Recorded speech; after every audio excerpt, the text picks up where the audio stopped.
Boa noite, pessoal. Se você já sentiu que sua casa muda quando escurece, que os sons não vêm só dos vizinhos, que as paredes parecem escutar, então talvez você entenda o que vivi. Meu nome é Jonas, tenho 38 anos e cresci no interior do Paraná, numa cidadezinha chamada São Jerônimo da Serra. Quando meu pai conseguiu comprar a primeira casa da família, ele achou que era a nossa chance de ter um lar de verdade. Só que a gente não sabia que aquela casa já era habitada. Antes de começarmos, se você gosta desse tipo de relato, curta o vídeo, se inscreva no canal e comente se já viveu algo parecido. Sua história pode aparecer aqui. Agora, feche a porta atrás de você, porque essa história começa assim que se entra em casa. A primeira coisa estranha não foi um barulho, nem um vulto. Foi o silêncio, um silêncio espesso, daqueles que cobrem a pele como poeira.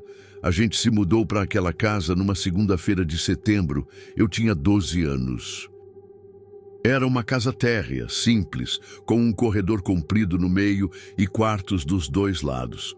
O quintal era grande, mas as árvores pareciam mais velhas que a cidade inteira. Meu pai dizia que ali a gente ia poder recomeçar.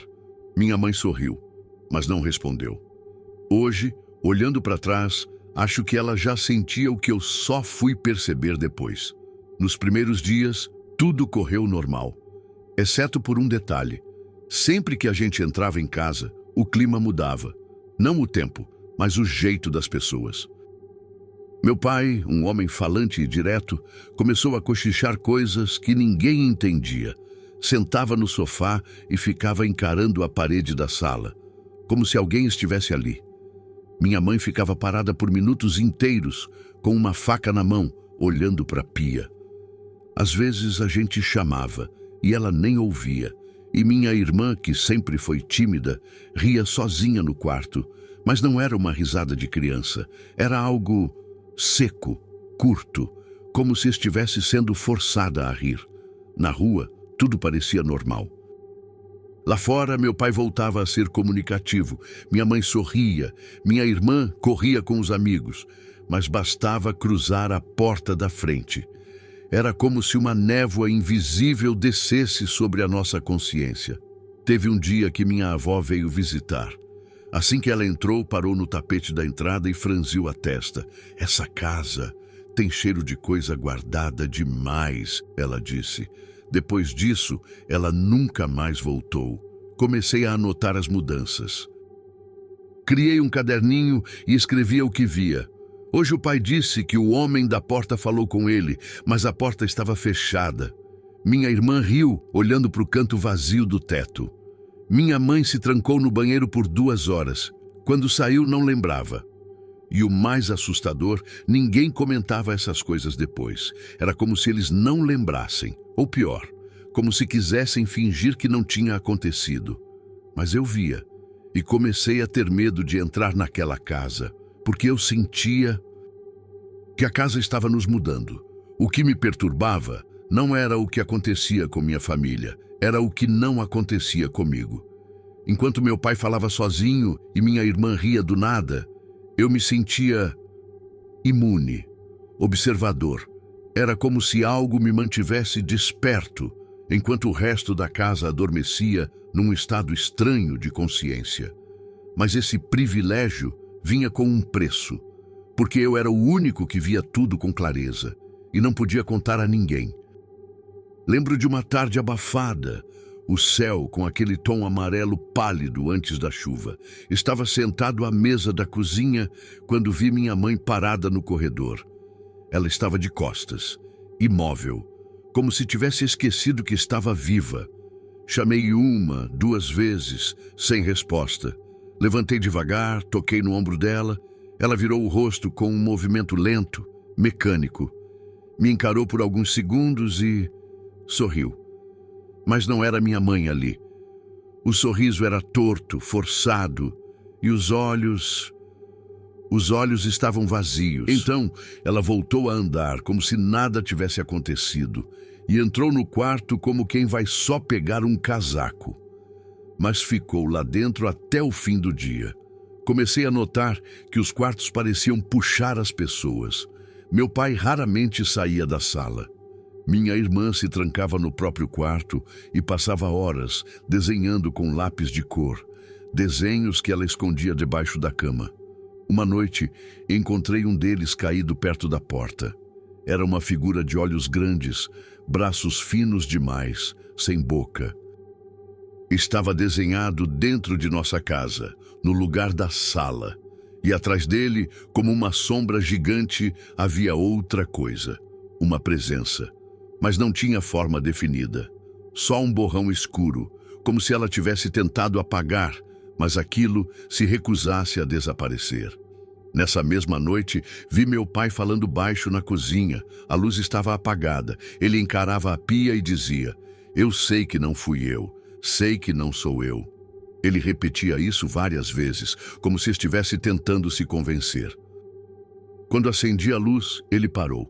Olhou para mim como quem acorda de um pesadelo e disse: "Você ouviu também, não ouviu?" Eu apenas balancei a cabeça. Sim, eu ouvia coisas. Sussurros quando a geladeira ligava, passos leves atrás da porta fechada, risos abafados vindos do corredor. E, acima de tudo, eu sentia a opressão, o peso, como se o ar da casa fosse feito de pedra. Era sufocante. Teve uma vez que eu saí correndo pela porta dos fundos só para respirar. Na calçada tudo parecia normal. O céu, os sons, até o cheiro era outro. Mas bastava um passo de volta para dentro e a casa voltava a me olhar. Porque sim, com o tempo, comecei a sentir que ela olhava. Não pelas janelas, mas por dentro das paredes. A primeira vez que ouvi a minha própria voz fora do meu corpo foi num fim de tarde. Estava sozinho na sala, tentando terminar um dever da escola, quando ouvi uma risada curta e seca vindo do meu quarto. Era a minha risada, idêntica. Com o mesmo ritmo, o mesmo tom, o mesmo jeito de puxar o ar no final. Fiquei paralisado. A casa inteira parecia em silêncio, exceto por aquela risada ecoando pela porta entreaberta do quarto. Levantei devagar, coração acelerado. A cada passo que eu dava, parecia que o som se afastava, mas só até eu chegar diante do armário embutido, do lado esquerdo da cama. Ali, o silêncio caiu de novo. E com ele, um cheiro estranho, como de pano molhado e terra. Tentei abrir o armário. Tranqueado. Como sempre esteve desde que a gente se mudou. Meu pai dizia que a chave se perdeu e ninguém nunca conseguiu forçar. Mas ali dentro havia alguma coisa. Algo que agora imitava a mim mesmo. Naquela noite não consegui dormir. Fiquei no sofá da sala, de luz acesa, ouvindo cada estalo da madeira, cada rangido vindo do corredor. E então, às 3h12 da madrugada, eu nunca vou esquecer o horário, ouvi outra vez. Desta vez, não era uma risada, era uma voz, rouca, arranhada, mas ainda assim, ela me chamou pelo apelido que só meu avô usava, Juanito. Só que meu avô estava morto havia quase 4 anos. Levantei devagar, tremendo, segui pelo corredor como quem entra num túnel de pedra. Cada passo era um desafio, uma ameaça. A voz saiu de novo, baixa, melancólica. Juanito, vem ver. Parado diante do quarto, senti o mesmo cheiro forte de coisa úmida, como se terra molhada tivesse sido virada ali dentro. Olhei para a maçaneta. Tremia, literalmente. Como se alguém estivesse encostado do outro lado da porta. Rezei, não lembro exatamente as palavras, mas invoquei São Miguel, São Jorge, qualquer santo que viesse. E então a voz parou. No dia seguinte, tentei contar para minha mãe. Ela apenas disse: "Você anda muito impressionado, meu filho, fica vendo coisa." Mas percebi que ela evitava entrar no meu quarto depois do pôr do sol. E mais do que isso, ela evitava olhar para o armário embutido. Comecei a deixar uma vela acesa diante dele. Às vezes, pela manhã, a vela estava apagada e virada, como se alguém tivesse soprado forte de dentro. E o mais estranho foi quando gravei minha própria voz lendo um texto da escola. À noite, enquanto escutava com fones de ouvido, notei algo no fundo do áudio. Uma segunda voz, idêntica à minha, mas com entonação diferente, como se dissesse as mesmas palavras, de dentro do armário. Depois daquela gravação, eu comecei a desconfiar que não era só minha imaginação. Peguei o gravador do celular antigo do meu pai, um daqueles aparelhos com botão vermelho e visor analógico, e deixei ele escondido dentro do meu quarto por 3 noites seguidas. Na terceira noite, escutei tudo. As primeiras horas eram silêncio, com pequenos ruídos, o ranger do ventilador, passos do lado de fora no corredor, o som da rua distante. Mas por volta das 2h43, sempre o mesmo horário, algo mudava no som ambiente. Era como se o ar ficasse mais denso até no áudio. Um abafamento repentino, e então surgia minha voz, falando baixo, murmurando coisas sem sentido como: "Eu não quero sair ainda. Ele está dormindo. Hoje não." Era a minha voz, mas eu nunca disse nada daquilo. Comecei a me afastar do quarto. Passei a dormir na sala, inventando desculpas, mas a voz continuava vindo, mesmo de longe. Certa madrugada, ouvi ela do lado de fora da janela da sala. Me chamou pelo nome, como só minha avó chamava: "Juan, levanta, já amanheceu." Mas eram 2 da manhã, e minha avó tinha falecido 1 ano antes de a gente se mudar. Fui até a janela, movido por alguma força que nem sei explicar. E ali, bem diante do vidro, vi uma silhueta parada. Era minha própria silhueta, a cabeça levemente inclinada para o lado, como quando eu ficava pensativo. Só que aquela coisa sorria demais. Um sorriso largo, esticado, impossível de ser meu. Corri para o quarto da minha irmã, bati desesperado. Ela abriu meio sonâmbula, mas me deixou entrar. Passei a noite ali encostado na porta, ouvindo ao longe a voz continuar: "Você já está dentro, Joanito. Só falta escutar de verdade." Fiquei sem ir à escola por dias. Fiquei em silêncio, trancado em mim mesmo, só observando o armário. Minha mãe notou. Tentou me levar ao médico, mas eu só repetia: "Tem algo me copiando, mãe. Tá usando a minha voz." Ela chorou. Foi a única vez que a vi chorar. Disse que quando era criança ela também ouvia vozes e que por isso tinha se mudado tantas vezes antes de casar. E que ninguém acreditava nela, nem a própria mãe. "Algumas casas não são só casas, Juan. Algumas são espelhos," ela disse. E então se calou, como se tivesse dito mais do que devia. A partir dali, entendi que aquela coisa não queria me assustar. Ela queria me substituir, tomar meu lugar, falando como eu, sorrindo como eu, vivendo no meu corpo. E eu só podia resistir ficando acordado, porque era no sono que ela mais se aproximava. Começou com um risco, na parede do corredor. Parecia algo sem importância. Um arranhão feito por alguém carregando uma mochila, talvez um móvel encostado. Mas ele estava alto demais, com um padrão estranho, como se tivesse sido feito por 3 dedos finos, arrastados em linha reta, de cima para baixo. Na manhã seguinte, surgiu outro risco. Esse parecia um desenho infantil, uma casa, um sol torto e uma figura ao lado, com cabeça muito maior que o corpo. Minha irmã disse que não foi ela. Meu pai nem olhou. E minha mãe, quando viu, parou por alguns segundos e simplesmente disse: "De novo, não." Aquilo me gelou. Comecei a tirar fotos das marcas. A cada dia surgia algo novo, frases invertidas, como se escritas com a mão esquerda de alguém que não sabe escrever, rabiscos em espiral, como aquelas que se fazem em estados de transe.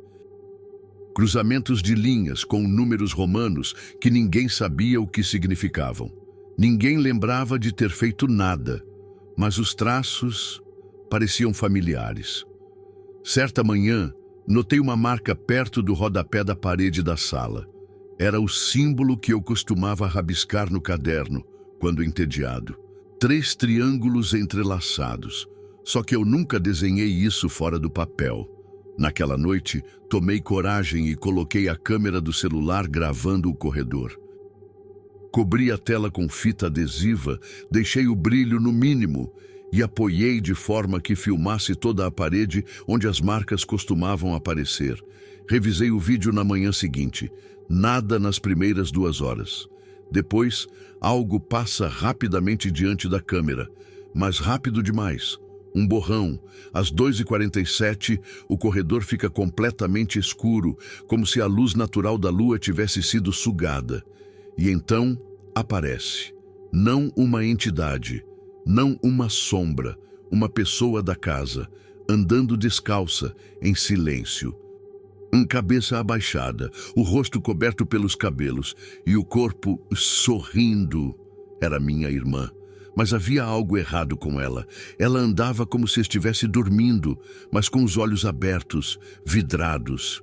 Parou diante da parede, tirou algo do bolso, parecia um pedacinho de carvão, e começou a escrever. Parei o vídeo ali. Não consegui continuar. Mostrei para o meu pai. Ele não quis ver até o fim. Disse que isso era coisa de gente influenciável. Mas naquela noite, ele trancou a porta do quarto dele por dentro e eu passei a evitar olhar para as paredes diretamente ao acordar, porque comecei a perceber que as marcas também olhavam de volta. Nas semanas seguintes, as marcas deixaram de ser apenas riscos ou desenhos. Começaram a se organizar. Formavam padrões, mapas, linhas que ligavam uma parede à outra, atravessando o corredor, invadindo os quartos, como raízes de uma planta invisível que crescia durante a noite. Uma manhã, acordei com algo escrito na parede do meu quarto, bem acima da cabeceira da cama. Não acorde a mente enquanto o corpo dorme. A frase estava escrita com o mesmo carvão que vi no vídeo, mas ninguém da casa tinha carvão, nem fogueira. E mais perturbador, aquela letra era a minha letra. Chamei minha mãe. Ela entrou no quarto, olhou fixamente para a frase por uns segundos e então disse algo que me arrepiou até o osso. Eles estão ensinando você a obedecer. Perguntei o que ela queria dizer com aquilo, mas ela apenas passou a mão pela testa, como se estivesse tentando acordar de um sonho. Saiu do quarto sem dizer mais nada. Naquela noite, decidi enfrentar aquilo de frente. Esperei todos dormirem. Me deitei com a câmera ligada, virada para mim em modo noturno, e deixei gravando. Ao rever o vídeo no dia seguinte, vi meu corpo se mexer. Primeiro levemente, depois de forma mais intensa. Às 13h17, meus olhos se abrem. Mas minha expressão não era minha. Era como se outra coisa olhasse de dentro de mim. Eu me levantei, tirei a camiseta, fui até a parede e comecei a escrever com a ponta dos dedos. Sim, com os próprios dedos, arrastando-os pela tinta da parede, como se houvesse algo invisível ali que eu conseguia enxergar. As palavras que escrevi eram tremidas, confusas, mas uma frase se destacava entre todas. O sangue dorme, mas a casa sonha. Fechei o vídeo. Fui até o espelho. Me olhei por longos minutos, como se procurasse sinais de que aquilo estava mesmo acontecendo. E notei algo. Minhas unhas estavam sujas de um pó preto. Cheirava a terra molhada e ferrugem. Voltei ao corredor. Observei as marcas antigas. Algumas pareciam estar se apagando sozinhas. Outras se aprofundavam na tinta, como se gravadas à força. E foi então que reparei. Algumas estavam atrás dos quadros, outras debaixo do carpete, e outras marcavam datas antigas. 10, 20, 50 anos atrás. Minha irmã, que não falava há dias, me olhou certa tarde e disse quase num sussurro: "Eles só querem ser lembrados." Quando perguntei quem, ela respondeu com os olhos fixos na parede: "Os que viveram aqui." os que ainda vivem atrás das coisas. A casa estava contando uma história, não só com sussurros, mas com marcas. E nós éramos os autores, mesmo sem saber. Ou talvez fôssemos só os personagens. A mudança não foi brusca. Ela veio como o mofo, silenciosa, se espalhando pelas frestas da alma. Começou depois que saímos daquela casa. Sim, nós conseguimos sair. Meu pai decidiu vender o imóvel depois de um episódio que ele nunca comentou, mas que o fez voltar de madrugada com o rosto pálido e as mãos tremendo. Na manhã seguinte, ele anunciou que iríamos nos mudar. A notícia me trouxe um alívio imediato. Acreditava que longe dali as vozes sumiriam, as marcas parariam, tudo voltaria ao normal. Mas não foi isso que aconteceu. No primeiro mês na casa nova, as coisas pareciam melhores. Não havia sussurros à noite, nem cheiro de terra úmida, nem paredes marcadas. Mas, aos poucos, sinais sutis começaram a aparecer. Minha mãe, antes tão presente, começou a vagar pela casa durante a madrugada. Eu a encontrava parada diante de espelhos escuros, com o olhar fixo em si mesma, como se esperasse ver algo mais do que seu reflexo. Quando eu perguntava, ela apenas dizia: "Preciso lembrar quem sou." Minha irmã parou de falar, literalmente. Os médicos disseram que era um trauma, mas ela ouvia e entendia, só não respondia mais. Uma vez, peguei um caderno dela escondido debaixo do colchão. Nele, ela desenhava a antiga casa, mas agora dentro de uma cabeça humana. Era como se o telhado nascesse do couro cabeludo, as janelas fossem olhos e o armário estivesse no lugar da boca. Meu pai foi o que mais mudou. Sumiu por 3 dias, sem deixar aviso, sem levar celular. Quando voltou, parecia outro homem. Não lembrava onde esteve. Tinha lama nos pés, um arranhão no rosto e olhos sem brilho. Ele olhou para mim e disse: "A gente não saiu daquela casa, Juan. Ela é que saiu com a gente." Foi nessa hora que eu entendi. A casa não era só um lugar. Era uma presença. Algo que se alimentava das pessoas, dos seus vazios, dos seus silêncios. E quando já havia entrado fundo o suficiente, ela podia ir embora com elas. Comecei a ouvir os mesmos sons durante a noite, o mesmo clique seco no interruptor, o mesmo arranhar atrás das paredes, o mesmo chamado. Juanito! Mas agora não era mais do armário, era de dentro da minha cabeça.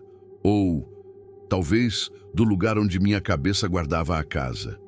O que me faz acreditar que a casa ainda vive é o silêncio. Não o silêncio comum, mas aquele tipo de vazio carregado, denso, que aparece do nada. Mesmo com a TV ligada, mesmo entre pessoas, é como se ela respirasse através de nós e às vezes precisasse parar o mundo por um segundo para sussurrar algo em nossos ouvidos internos. Depois da mudança, comecei a ter lapsos de tempo. Momentos em que eu me via em lugares e não lembrava como tinha chegado ali. Como quando acordei sentado na escada da nova casa, com a mão suja de terra e o nome Juanito rabiscado no meu próprio braço, feito com carvão. O cheiro voltou também. Não no ambiente, mas nas minhas roupas, no travesseiro, nos livros. Era o mesmo odor da casa antiga, úmido, doce e podre, como um jardim esquecido. Minha mãe começou a repetir frases em voz baixa, enquanto lavava a louça ou penteava os cabelos. Ela mora atrás dos olhos. Só vê quem já deixou de ser visto. O armário agora é aqui dentro. Eu fingia não ouvir. Mas aquilo se entranhava em mim como poeira em fresta. Um dia, visitando uma tia distante, sentei no sofá e percebi que o braço da poltrona tinha riscos semelhantes aos da antiga casa. Passei a mão por cima. 3 riscos paralelos, levemente curvados. Meu coração disparou. Minha tia me olhou e disse: "Esses aí apareceram depois que tua mãe dormiu nessa poltrona." Eu não respondi. Apenas me levantei e fui embora. Naquela noite, escrevi em meu diário: a casa não era uma construção, era uma infestação. Agora, anos depois, entendo o que ela queria: enraizar-se nos pensamentos, na memória, na linguagem, na culpa. Às vezes, ouço minha própria voz vindo de outro cômodo, me chamando. Não atendo, não levanto. Fico ali, imóvel, rezando baixinho, tentando conter as lágrimas.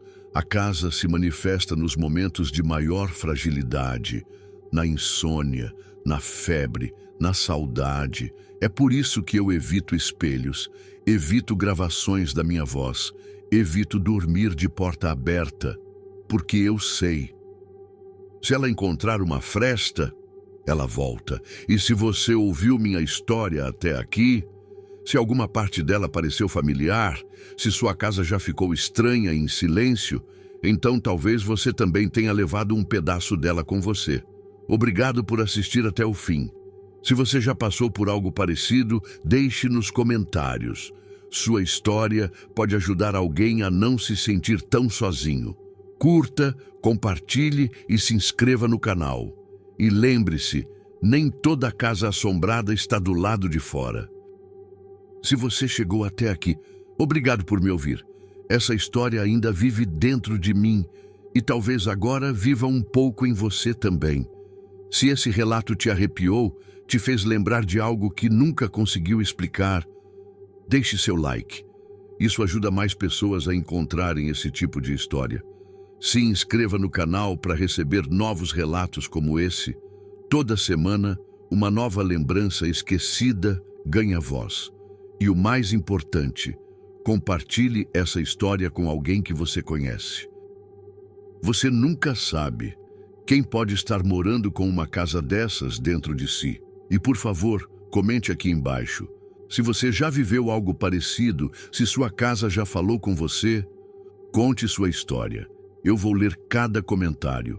E quem sabe, ela apareça no próximo vídeo. Até a próxima e durma bem, se conseguir.